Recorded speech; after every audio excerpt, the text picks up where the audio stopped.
Today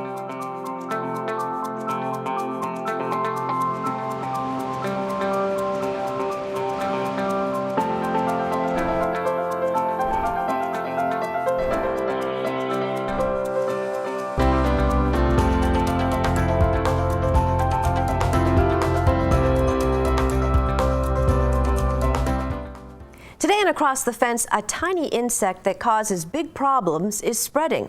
Our forests need your help in keeping the emerald ash borer out of Vermont. Good afternoon and thanks for joining us. I'm Judy Simpson. The emerald ash borer has yet to be found in Vermont, but experts say it's only a matter of time before the destructive insect is here. With over 100 million ash trees in our state, the arrival of the emerald ash borer will have significant impacts. That's why the state's Urban and Community Forestry Program is working to educate the public, starting with a series of videos. It's coming! Leaving a path of destruction in its wake. It's the emerald ash borer! And odds are it will soon be coming to your town. In reality, the emerald ash borer isn't a 300-foot monster. It's a small insect about a ½ inch long. But the destruction that it brings will have a significant impact on your community. The emerald ash borer, or EAB for short, is an invasive insect from Asia that feeds on and kills ash trees. It first started showing up in the Midwest, but has steadily spread eastward and can now be found in all of the states surrounding Vermont. While they are currently working on ways to eliminate the pest, once an ash tree becomes infected, it usually dies within 4 years. What does that mean for your community? Not that. But there are significant economic and aesthetic impacts that you will have to deal with. First, the economic impact could run into the millions of dollars. You may be surprised at how many ash trees are in your community on both private and public land. Those dead trees will become a hazard to people and property and will need to be removed. This means increased funding for tree and stump removal. Then there's the cost to dispose of all that wood. Since the wood is infested, it has to be quarantined. Where do you store them? A special chipper is needed because chips need to be less than 1 inch in size to ensure that the bug won't be spread. Then there's the cost of replanting and replacing the trees, the time and expense of public outreach, and decreases in property values. Then there are the aesthetic and environmental impacts. Fewer trees mean more stormwater runoff issues and a more barren landscape. And face it, tourists don't want to come and see a bunch of dead trees everywhere. What can your community do? The first step is to come up with a preparedness and response plan. It involves being on the lookout for EAB infestation in your community, doing an inventory of ash trees in your area, have a public education plan ready to implement, be proactive about the removal and disposal of infested trees. Dead trees cost 2 to 3 times more to remove than live ones.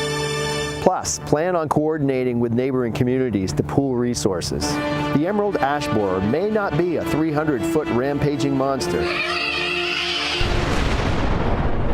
but it may be harder to get rid of, and the impacts to your community may be just as serious. For more information or help with coming up with an EAB preparedness plan, contact the number on your screen. Our thanks to the Urban and Community Forestry Program for that funny but serious message about the emerald ash borer, or EAB. Joining me now is one of Vermont's experts on the EAB. I want to welcome Meredith Whitney, who is the Forest Pest Outreach Coordinator with UVM Extension. Thanks so much for being with us. Thank you. So what do you want Vermonters to know about the EAB? Like the video showed, the emerald ash borer is an invasive insect, so that means it's not from here, it's from Asia, and it's capable of causing harm to something that we value. And what it causes harm to would be our ash trees.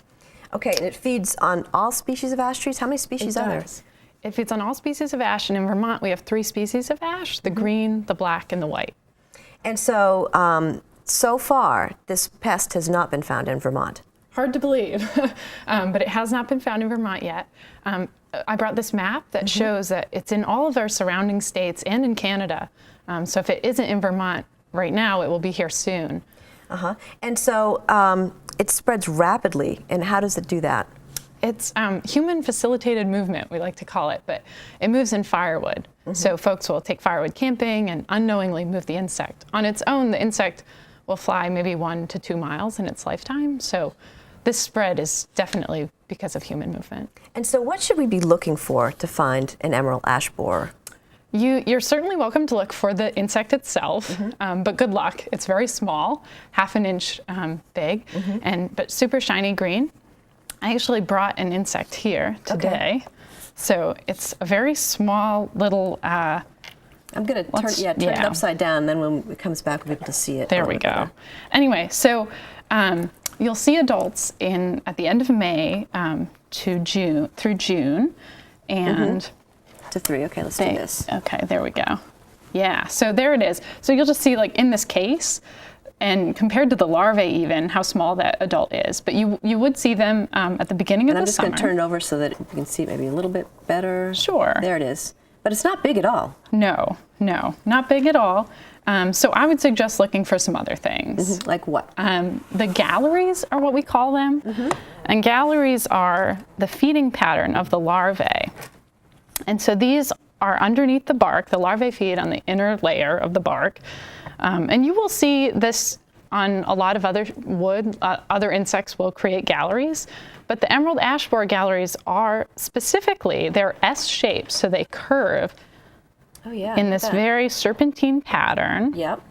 And they'll only be on ash trees. So this is definitely something to look for. What else can you look for in the tree to see if maybe there's an infestation? Another thing to look for, but you would need to be in the tree or have very, very amazing binoculars, would be the exit holes.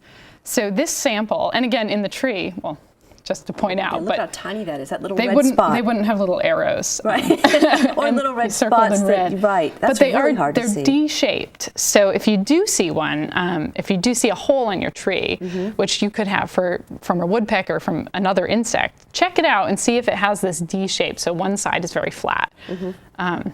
Excellent. But what I would recommend, because the adult and the exit holes are hard to see, if you have an ash tree on your property or you walk by one every day, I would just take a step back and check for general signs of decline, like dying branches, maybe the leaves are changing color too early.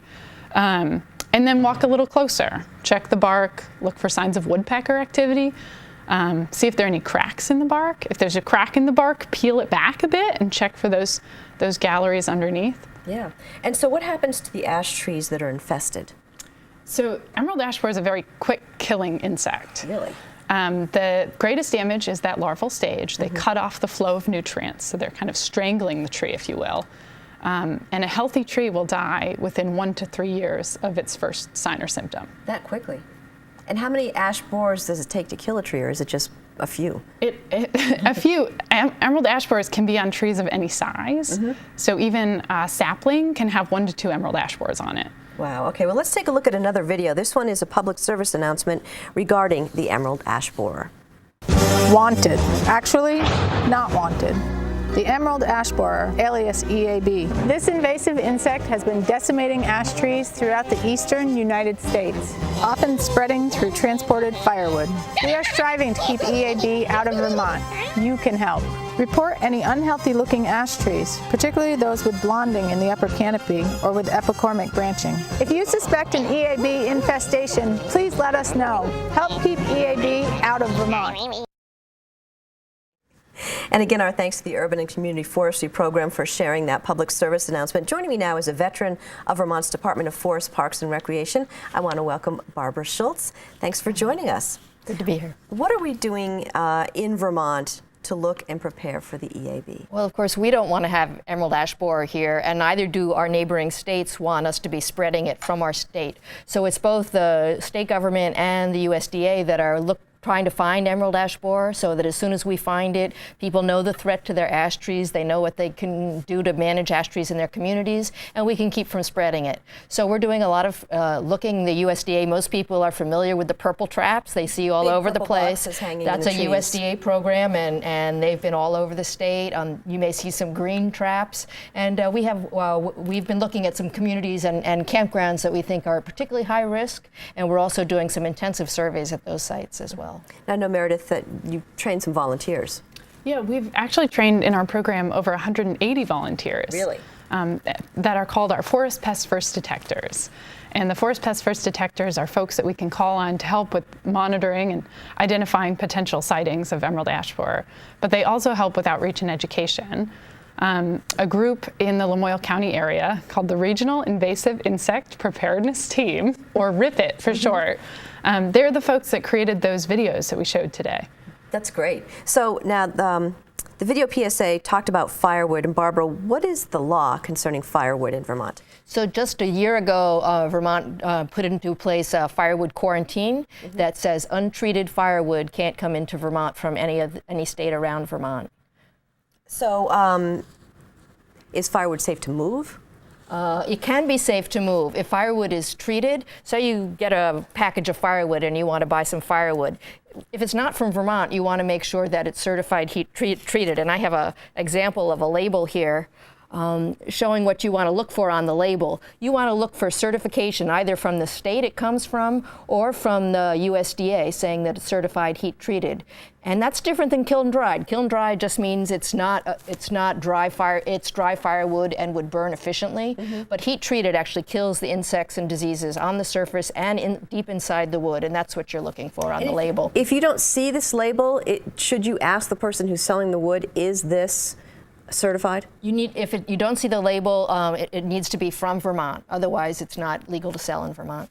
So what advice do you want to give campers where they get safe firewood? Yeah, well, we have firewood in Vermont. That's one thing about traveling to Vermont. You will be able to get firewood because we have a lot of forest land here. So ask your if you're going camping, ask the owner of the campground if they sell firewood. If not, where do they recommend buying it? But I assure you that if you're visiting Vermont, you're going to be able to find firewood that's local. And can you move that wood from one Vermont campsite to another Vermont campsite? If it's packaged firewood, we recommend keeping it in the package as you're traveling from location to location. Now, Meredith, if somebody thinks that they've seen or found an emerald ash borer, what should they do? First, I would just say that we have a lot of insects in Vermont that could be confused with the emerald ash borer. Right. So here's actually a photo of many of those native insects. And so there's the ash borer circled there. It's not very big considering the other bugs there, and they do kind of look like a lot of other bugs. They do, and I think that what stands out to most people is the shiny green color. So that on the very bottom, that 6-spotted tiger beetle, that's one you'll find in your gardens a lot. So it's not going to be in the forest the same way as the emerald ash borer is, but it is bright green, and so a lot of people call that one in.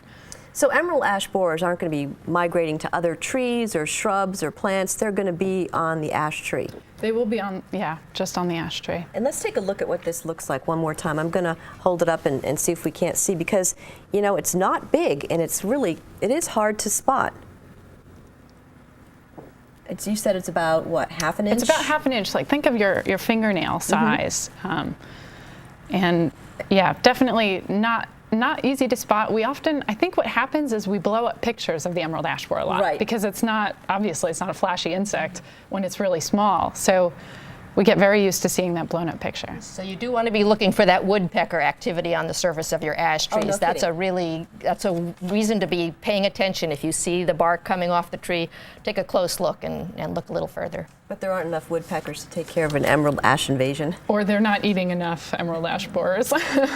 And so, what should people do if they think that they've seen one? I think you have a website or some information. Yes, we do. So I would go to www.vtinvasives.org. You can take a photo and submit that to the website. Or if you'd rather, you can call 1-866-322-4512, and you can report it there.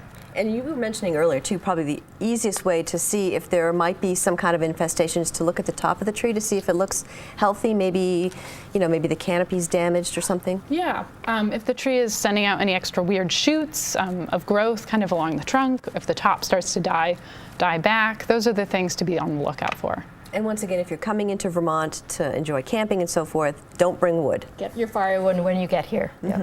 And there's plenty. There is wood in Vermont. All right. Well, I want to thank you both for joining me today. That's our program for today. I'm Judy Simpson. I'll see you again next time on Across the Fence.